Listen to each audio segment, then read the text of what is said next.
aerosol yang keluar dia nggak akan menyebar kemana-mana. 3 hal ini yang sering sekali menyebabkan atau faktor-faktor yang menyebabkan bau mulut. Bau mulut ya. Jadi ada karang gigi, ada lubang gigi, kemudian sisa akar gigi yang tertinggal. Ini harus ditangani. Kalau nggak ditangani salah satunya aja. Yang saya temui di sini kadang dia asal beli obat aja. Gitu dong. Sakit gigi beli obat sendiri tanpa resep dokter ya. Informasi hari ini. Humas RSUD Jombang menyapa.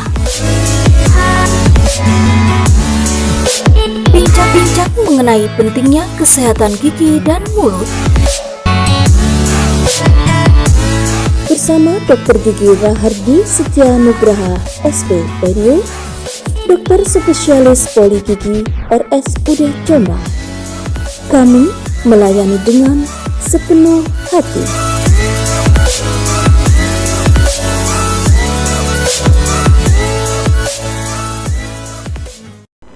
Assalamualaikum warahmatullahi wabarakatuh. Selamat pagi, berjumpa lagi dengan saya Gianita Prayoga dalam acara Humas RSUD Jombang Menyapa.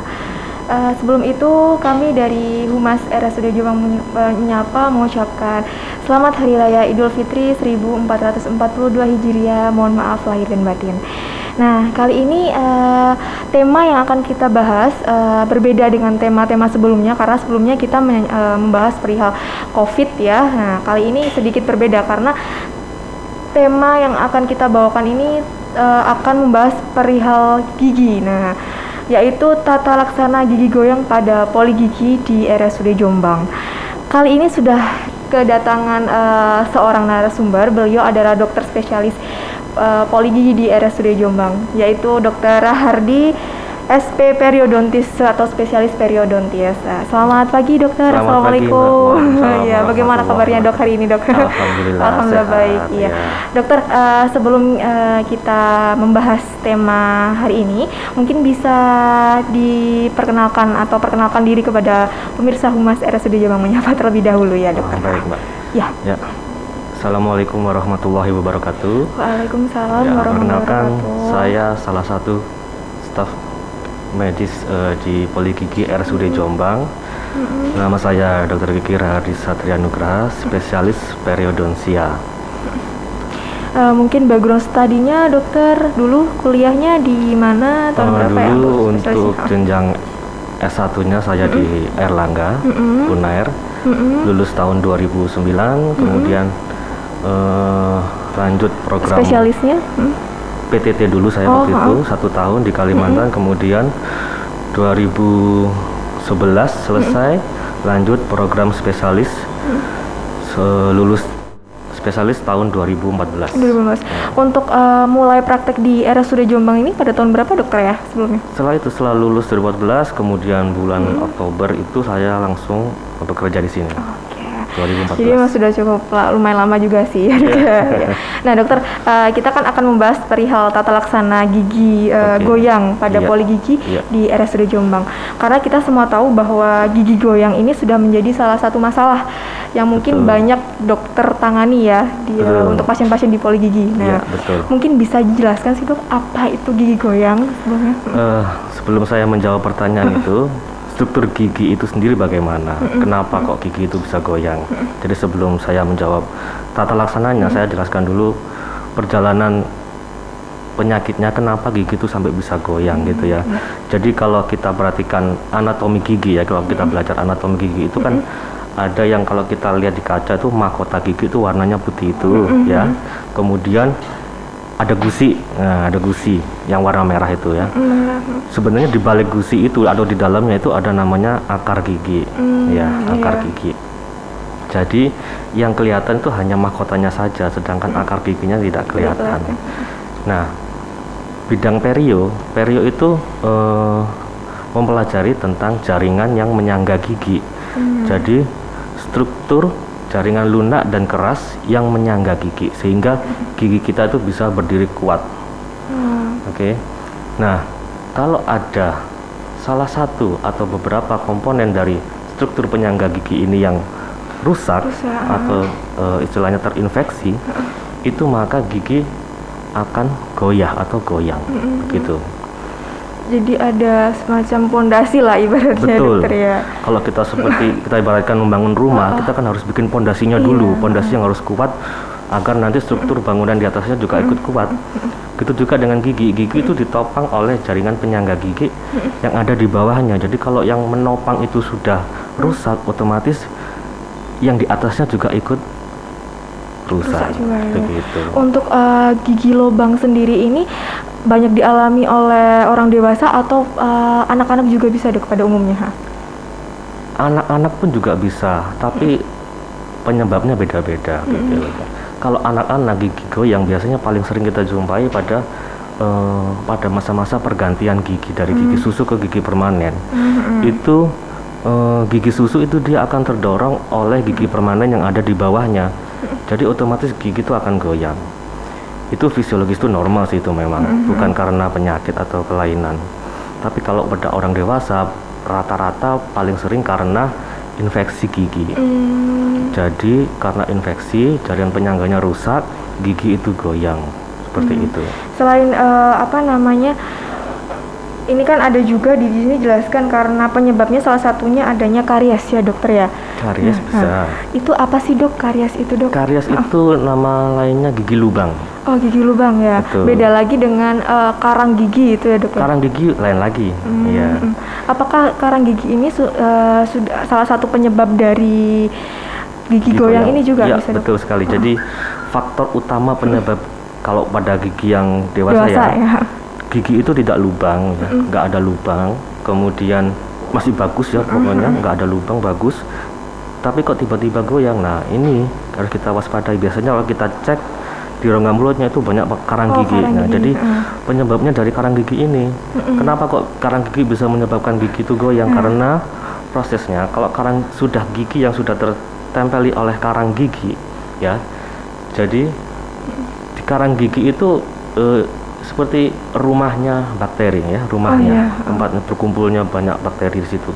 Nah, bakteri-bakteri yang berkumpul atau yang ada di dalam karang gigi ini, dia tuh mengeluarkan racun atau toksin yang sifatnya dia bisa menggerus tulang rahang kita.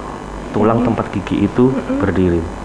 Otomatis kalau tulang yang memegang itu turun karena tergerus tadi, akhirnya pegangannya berkurang, giginya bisa goyang. Jadi seperti itu kurang lebih. Nah berarti penyebab dari gigi goyang ini salah satunya juga karang gigi itu tadi ya dokter ya. Betul, kemudian itu faktor utamanya. Utamanya ya. Iya. Kemudian juga bisa karena karies gigi atau gigi berlubang itu gigi tadi lubang juga. Bisa. Karena trauma benturan itu juga bisa. Oh itu juga bisa dokter ya, Bisa. pengaruh ya dokter. Jadi kalau kita datang pasien ke poli gitu ya, keluhannya giginya goyang dok, ya kita periksa dulu ini goyangnya bagian mana. Pasti kita anamnesa dulu, kita gali-gali pertanyaan ke pasien, kemudian kita lakukan pemeriksaan klinis pada gigi itu, kita cek ya. Lalu kalau kita masih ragu ini dari mana goyang, kita perlu bantuan namanya pemeriksaan penunjang dari foto ronsen.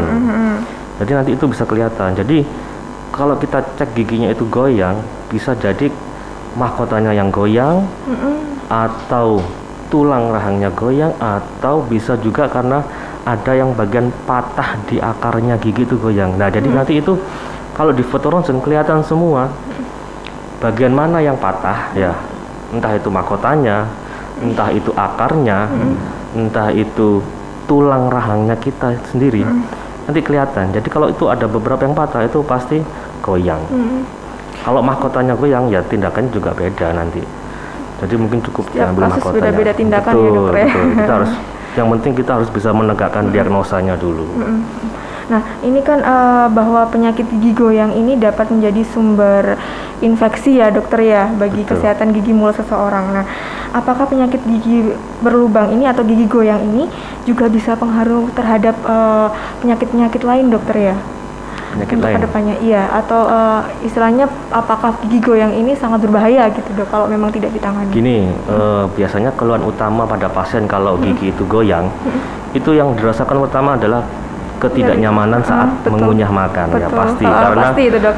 Buat makan nggak bisa ya, karena nggak bisa lunak karena gitu goyang-goyang, dan yang kedua sakit. Betul.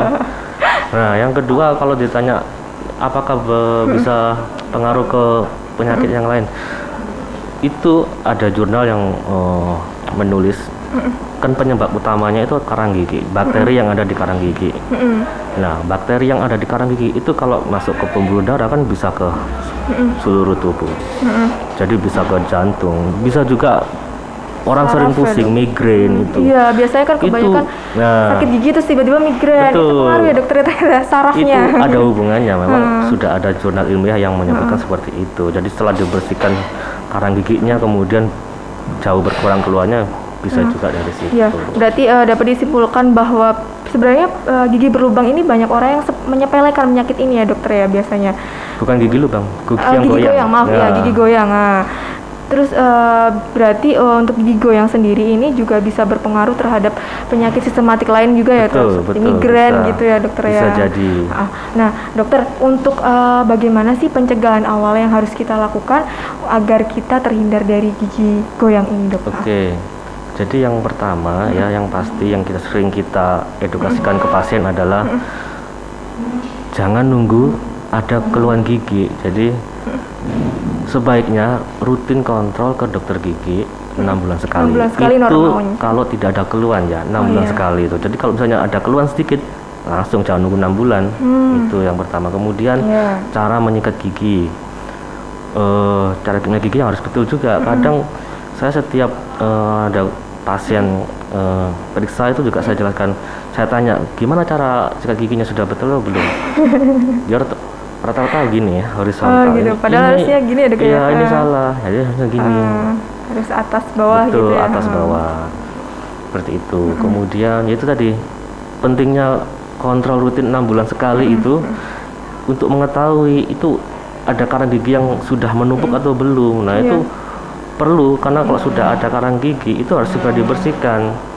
Karena karang gigi itu bahayanya ini, dia itu kalau sudah muncul atau numpuk itu jarang sekali menimbulkan keluhan di pasien memang. Paling banter mungkin biasanya gusi berdarah. Kalau pas sikat gigi itu sudah tanda-tanda bahwa karang gigi sudah numpuk di situ. Jadi begitu ada karang gigi itu gusi itu biasanya mengalami keradangan. Bengkak gitu dok ya. Keradangan tuh nggak harus selalu bengkak, kadang hanya berwarna merah dan mudah berdarah kalau kesenggol. Itu tanda-tanda radang. Nah, biasanya radang gusi ini disebabkan oleh adanya karang gigi itu sendiri. Jadi harus segera diperiksakan, dibersihkan. Nah, ini kan juga saya melihat di sini ada yang namanya dental floss ya, salah satu pencegahannya ya. Dental floss, betul. Mungkin bisa dijelaskan apa sih dok dental floss ini, kan karena kita orang awam ya dokter ya. Mungkin masyarakat juga di sana orang awam jadinya kurang tahu.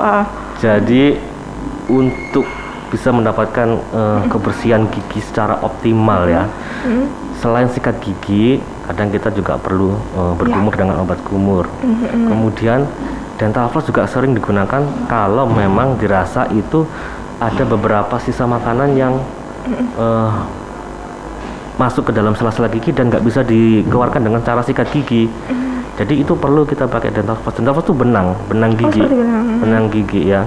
Jadi kalau dulu kan sering-seringnya, mungkin sampai sekarang juga masih digunakan orang-orang yang masyarakat itu pakai tusuk gigi yang pakai dari kayu itu kan biasanya. Itu kan ujungnya kan tajam. Runcing itu gitu. Justru tidak disarankan karena kalau pakai itu takutnya mencederai atau melukai gusi kita.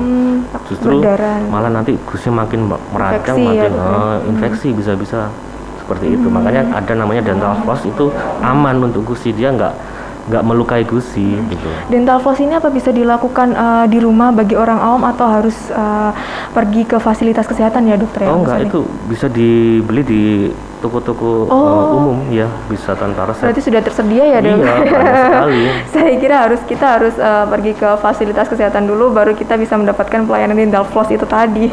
Mungkin untuk pertamanya datang hanya untuk dijelaskan cara penggunaannya ya, mungkin itu. Kemudian disarankan cara menggunakannya bagaimana, terus belinya di mana, itu kan mungkin perlu datang pertama di vaskes itu. Ya, jadi seperti yang dijelaskan Dokter Hardi tadi pemirsa, bahwa untuk pencegahan gigi goyang sendiri ini sebenarnya memang sangat mudah ya dokter ya. Diawali dengan hal-hal yang sederhana. Seperti halnya dengan menggosok gigi secara rutin, kemudian menggosok gigi dengan benar tadi ya dokter ya. Yang penting rutin kontrol itu. Iya, dan rutin kontrol ke dokter gigi selama 6 bulan. Nah, untuk ini kan tadi dijelaskan bahwa untuk kontrol rutin ke poli gigi ini kurang lebih 6 6 bulan ya 6 dokter bulan ya. sekali. Nah biasanya selama 6 bulan ini yang dicek ini apa saja sih dok? Ya. Selain karang gigi mungkin. Yang pasti keseluruhan kondisi di dalam rongga mulut. Pertama ada gigi lubang atau tidak, kemudian karang gigi ada atau tidak, sisa-sisa akar gigi. Nah, sisa biasanya kadang habis cabut terus akarnya patah tertinggal itu kita juga cek juga sekarang. Nah, itu 3 hal ini yang sering sekali menyebabkan atau faktor-faktor yang menyebabkan bau mulut. Bau mulut ya. Jadi ada karang gigi, ada lubang gigi, kemudian sisa akar gigi yang tertinggal. Ini harus ditangani. Kalau nggak ditangani salah satunya aja, itu pasti bau mulut akan tercium terus. Tercium ya dok. Jadi terganggu juga ya. Iya. Untuk perawatannya ini seperti apa dok ya, cara perawat gigi yang goyang ini? Mungkin bisa dilakukan di rumah atau bagaimana? Pertama kita pasti harus ke dokter gigi ya. Kontrol ya dok ya. Iya, ke dokter gigi. Karena biasanya, mohon maaf kalau masyarakat yang saya temui di sini kadang dia asal beli obat aja. Gitu dok. Sakit gigi beli obat sendiri tanpa resep dokter ya. Kemudian kalau khususnya gigi yang goyang itu yang pertama pasti kita harus tegakkan diagnosa dulu ya, penyebabnya karena apa ya. Kalau memang karena hanya karang giginya aja ya, jadi kita yang pertama pasti harus kita bersihkan karang giginya sampai benar-benar bersih. Karena karang gigi itu ada yang tampak, ada juga yang tidak tampak. Kalau kita bercermin, yang tampak itu biasanya yang ada di atas gusi, yang di dalamnya gusi itu nggak kelihatan. Nah itu harus kita bersihkan sampai ke dalam-dalam. Sampai benar-benar dalam ya dok ya.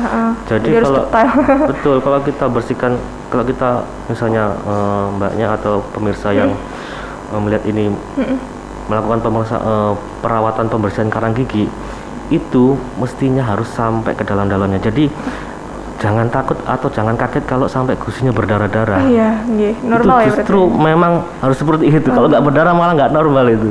Karena karang gigi yang sudah masuk ke dalam gusi itu pasti gusinya meradang dan pasti berdarah kalau kesenggol. Kalau cuman bersihkan atasnya saja, dalamnya nggak dibersihkan, itu sama aja. Percuma aja dok ya. Iya, percuma. Gitu. Untuk pembersihan karang gigi sendiri ini biasanya dibutuhkan berapa lama sih dok? Sampai 1 jam atau berapa lama? Itu tergantung ininya, kasusnya. Kadang ada yang banyak menyeluruh seluruh permukaan dari atas, belakang, atas, bawah semuanya itu ya kurang lebih 15 menit sampai 30 menit kalau mau benar-benar bersih ya. Jadi setelah pembersihan karang gigi itu tidak berhenti di situ perawatannya. Kita perlu kontrol lagi biasanya 1 minggu setelah pembersihan. Kita cek lagi ya kegoyangannya masih ada nggak. Karena biasanya kalau kasus yang ringan ya, goyang yang ringan. Jadi saya jelaskan, kegoyang gigi itu ada klasifikasinya sendiri. Ada grade dari 0, 1, 2, 3 ya. Ada tingkatannya ya, ada tingkatannya. Jadi kalau grade 0 itu normal. Jadi goyang tapi fisiologis. Jadi kalau grade 1, 2 itu ringan ya. Ketiga itu sudah berat. Jadi kalau masih grade 1 atau grade 2 itu biasanya setelah pembersihan karang gigi itu sudah mulai agak kencang. Tapi tetap kita periksa ini masih ada kegoyangan atau tidak. Kalau seandainya sudah dibersihkan dan masih ada kegoyangan, nah itu kita biasanya ada perawatan splinting. Splinting itu gigi itu akan kita ikat dengan bahan khusus. Itu namanya mengikat gigi atau splinting. Splinting dan scaling ya dokter ya. Iya betul, scaling dan splinting. Bedanya apa dok Indo? Kalau scaling itu membersihkan karang giginya. Scaling itu membersihkan karang giginya. Kalau splinting itu mengikat giginya. Diikat giginya. Biar kuat.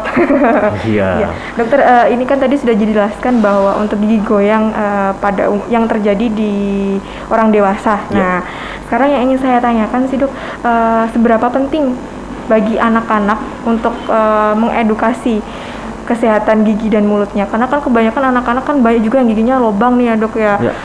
Sudah masih gigi susu tapi udah lobang gitu ya. Ini banyak sekali dijumpai banyak di sini sekali juga. Nah, itu ini penting sekali mbak ya. Jadi saya sering sekali menjumpai pasien-pasien anak-anak usia ya sekitaran SD kelas 3 kelas 4 yang itu pada masa-masa pergantian gigi. Itu sebetulnya sebelum waktu gigi susunya belum waktunya harus diambil, tapi itu sudah lepas sendiri atau sudah rusak ya, Iya. terpaksa harus diambil Diambil, sebelum betul, waktunya. betul. Itu sebenarnya tidak disarankan. Karena apa? Karena kalau seandainya gigi susu itu kita ambil sebelum waktunya dia lepas sendiri, itu akan mempengaruhi nanti tumbuh gigi permanen di bawahnya tuh akan keluar jalur istilahnya. Jadi nggak pada posisinya yang betul.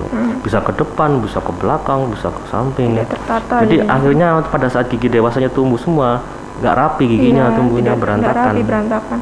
Seperti itu. Jadi memang sangat penting bahwa anak-anak diperkenalkan atau diedukasi ya dok sejak Iya, dini iya. bahwa pentingnya gosok gigi ini. Betul. Soalnya kebanyakan memang anak kecil sudah giginya banyak lubang. Iya. Ya, dokter mengingat kita ini kan juga masih dalam masa pandemik ya dokter ya tentunya. Nah, mungkin ada cara khusus atau tata laksana khusus yang disiapkan oleh poli gigi untuk menangani pasien-pasien yang kontrol di poli gigi karena kita semua tahu bahwa kan untuk pemeriksaannya kan menyangkut gigi dan Betul. mulut dokter ya. Nah, Iya, iya. droplet apalagi nah Iya, ya betul. ini. Ya, selama pandemi ini kita memang sudah selalu ini ya, menjaga betul-betul protokol kesehatan dengan ketat ya. Terutama kan kalau dari awal masuk kan sudah di Screening ya screening dok. dulu ya. Betul. Pokoknya yang sudah masuk ke poli itu kita pasti sudah melalui tahap screening awal semua. Kalau untuk tindakan khususnya kita juga sudah dari sisi operatornya kita memakai APD. asuhan APD yang lengkap ya. Dari kaki sampai ke kepala kita pakai lengkap. Kemudian dari sisi ruangannya itu juga itu kita kan setiap seminggu sekali ya kita disinfeksi ya, di steril satu ruangan penuh itu ya. Kemudian alat-alat dan instrumen yang kita pakai juga itu satu kali pakai, jadi satu pasien sudah langsung dicuci, langsung di steril. Ganti pasien ya alat yang baru steril, itu semuanya sudah terjamin tingkat sterilitasnya. Kemudian dari alat-alat penunjangnya misalnya, jadi kalau kita perawatan gigi itu pasti tidak lepas dengan memakai alat bur ya. Alat bur juga alat scaling juga. Scaling, ya. Nah, alat bur dan alat scaling ini itu berpotensi untuk menyebabkan namanya aerosol ya. Itu kan yang kita khawatirkan, aerosol Iya, itu kan betul. bisa keluar, bisa menyebar kemana-mana kalau udara itu kan ya. Nah, kita di Poli Gigi RSUD Jombang kita ada alat namanya suction aerosol. Jadi kalau kita tindakan mengebur gigi atau tindakan scaling gigi itu kita pakai suction aerosol di depan atasnya mulut pasien. Jadi aerosol yang keluar dia nggak akan menyebar kemana-mana. Jadi langsung terserap. Langsung keserap gitu. Itu dok. salah satunya ya. Jadi seperti itu kita untuk protokol kesehatan selama pandemi di Poli Gigi RSUD Jombang. Untuk ini kan yang saya tahu juga di Poli Gigi ada 3 dokter ya. Betul, iya. Salah satunya dokter jenengan, dokter Iya. periodontis, kemudian ortodontis, sama Iya. satunya dokter Adeline, spesialis konservasi Nah, gigi. dari ketiga ini apakah juga menangani kasus yang sama atau berbeda-beda dokter? Ya, berbeda-beda. Jadi saya perlu jelaskan bahwa dokter gigi itu juga ada spesialisnya macam-macam betul. banyak ya. Seperti dokter umum, dokter mata, Ya, dokter paru, iya, dokter iya, jantung. iya. Dokter gigi itu ada kalau nggak salah ada 8 spesialis Oh, ya. 8 spesialis, Nah, subspesialis. 3 diantaranya ada di RSUD Jombang. Spesialis ortodonti, Dr. Alvina itu dia khusus menangani pasien-pasien dengan keluhan tadi gigi yang berantakan, tidak rapi. Biar rapi Jadi gitu. perawatan kawat gigi atau Iya. orang sebutnya behel ya itu. Iya. Itu ortodontik ya. Kemudian Dr. Adeline itu spesialis konservasi gigi. Itu yang menangani kasus-kasus yang giginya yang lubang besar, kemudian sering cenut sampai nggak bisa tidur malam. Itu ada masalah di saraf giginya. Jadi Dr. Adeline ini spesialis konservasi gigi atau nama lainnya endodontis. Iya. Jadi menangani kasus-kasus saraf gigi. Oh.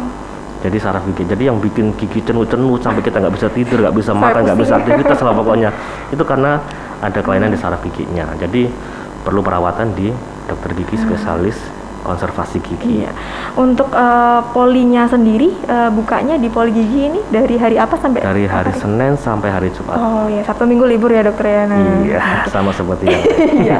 Nah, dokter baik sebelum acara ini kita tutup ya dokter ya. Iya. Nah, mungkin ada pesan atau kesan untuk masyarakat atau pemirsa Humas Iya. RSUD Jombang Menyapa khususnya mungkin bisa disampaikan? Iya. Oke, baik, ini terkait topik yang kita bahas hari ini ya, gigi yang betul. goyang. Jadi seandainya ada pemirsa atau teman kerabat sanak saudara atau tetangga yang mengalami kasus gigi yang goyang, itu sebaiknya segera diperiksakan ke dokter gigi ya. Kemudian kalau seandainya pemirsa ini tidak menginginkan giginya dicabut atau ingin saya nggak mau dicabut dok, saya pokoknya dipertahankan aja kalau bisa. Nah itu dikonsultasikan ke dokter gigi. Tapi kalau seandainya dokter gigi A misalnya, oh ini harus dicabut, sebaiknya jangan langsung buru-buru dicabut. Coba cari second opinion ke dokter gigi B misalnya ya. Atau malah lebih bagus lagi langsung ke ahlinya seperti spesialis perio. Begitu ya. Jadi untuk masyarakat Jombang khususnya ya, jadi tidak perlu atau susah-susah mencari atau jauh-jauh mencari spesialis perio sampai ke kota sebelah atau tetangga karena di RSUD Jombang ada. Saya siap melayani dengan dokter Hadi. Masih muda lagi dokternya. Wah ini Amin. kesempatan ini, chance buat kita ini, nggak usah takut jadi. Ya baik, pemirsa Humas RSUD Jombang Menyapa, seperti yang dokter Hadi sampaikan ini tadi, bahwa pentingnya untuk menjaga kesehatan gigi ini sangat penting untuk mencegah adanya gigi goyang. Nah salah satunya yaitu menjaga kesehatan gigi dan mulut, menggosok gigi secara teratur. Kemudian yang paling penting adalah kontrol 6 bulan sekali untuk ke dokter gigi. Nah, jadi mungkin untuk pemirsa Humas RSUD Jombang Menyapa, jangan takut atau segan untuk periksa ke poli gigi di RSUD Jombang karena poli gigi karena kita juga masih masa pandemi, jadi tentunya masih tetap menjaga protokol kesehatan sesuai dengan standar yang ditentukan. Dan kita juga ada yang namanya layanan ini tadi, kita dilengkapi alat suction aerosol ya dokter ya. Nah itu terus di dokter atau di poli spesialis gigi ini juga sudah ada 3 dokter yang menangani, yaitu spesialis gigi periodontis, kemudian gigi ortodontis dan gigi endodontis ya dokter ya. Dan untuk poli giginya ini prakteknya dari hari Senin sampai dengan Jumat. Jadi monggo silakan yang mau atau ingin yang kontrol atau merasa keluhan terkait giginya, silakan datang ke poli gigi RSUD Jombang. Baik, pemirsa Humas RSUD Jombang Menyapa, cukup sekian acara hari ini. Berjumpa lagi dengan saya tentunya di acara Humas RSUD Jombang Menyapa selanjutnya dengan topik yang berbeda. Sebelum itu jangan lupa like, subscribe di channel kami, dan assalamualaikum warahmatullahi wabarakatuh. Waalaikumsalam warahmatullahi wabarakatuh.